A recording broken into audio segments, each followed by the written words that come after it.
प्यारे बच्चों, आज हम बात करेंगे क्लास 10th मैथ्स के प्रोजेक्ट के बारे में।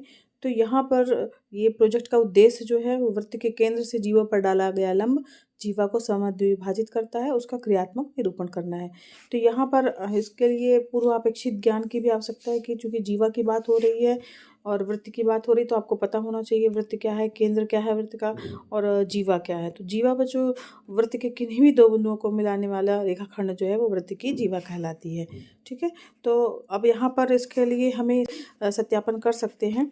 इसके लिए आवश्यक सामग्री की अगर हम बात करें तो ट्रेसिंग पेपर, ज्यामिति बॉक्स, पेंसिल, रबर, रंगीन बॉल पॉइंट पेन, ये हमें चाहिए होगा। अब हम इसकी इसको किस प्रकार से करना है, तो सबसे पहले उस पर उपयुक्त त्रिज्या का एक हम वृत्त खींचेंगे। इसके बाद वृत्त का केंद्र ओ जो है वो हम दिखाएंगे, प्रदर्शित करेंगे। फिर इसके बाद जो यहाँ जिस चित्र देख रहे हैं, आप चित्र देखेंगे तो समझ में आएगा आपको अच्छे से।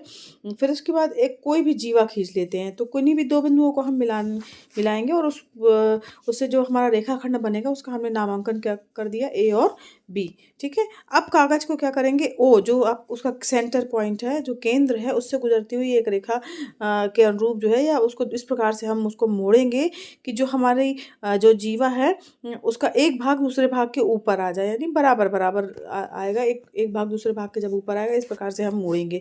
तो अब इसके बाद जब उसको कागज को खोलेंगे और जो मुड़ा हुआ भाग है वहाँ से क्रिज अंकित करेंगे, मतलब वो आपको दिखाई देगा, बन जाएगी, उसकी क्रिज बन जाएगी।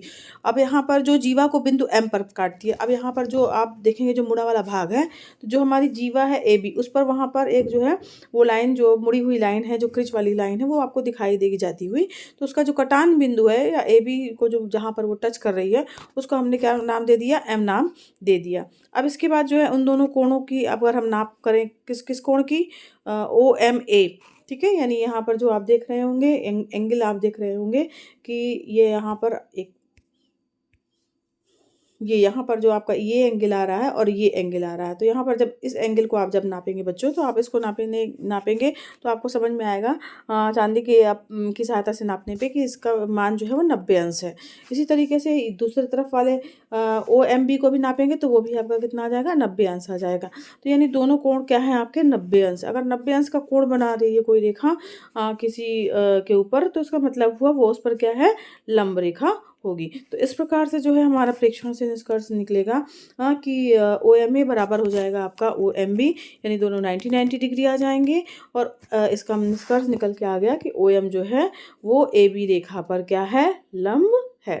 ठीक है, तो अब जब लंब है तो इसके बाद फिर जब हम वो उससे ए की दूरी यानी ए एम की दूरी और एम बी की दूरी नापेंगे, और जब इसको आप नापेंगे तो आप देखेंगे कि ये दोनों जो है दूरियां वो बराबर आ रही हैं। उससे क्या निष्कर्ष निकल रहा है हमारा कि ओ एम लंब है ए बी पर, और साथ ही साथ एम ए और एम बी जो है वो बराबर है। यानी कि निष्कर्ष निकल के आ रहा है कि वृत्त के केंद्र से डाला गया लंब जो रहेगा वो जीवा को समद्विभाजित या दो समान भागों में विभाजित करता है। तो ये हमारा निष्कर्ष जो है आ गया, ये हमने इसका क्रियात्मक निरूपण किया।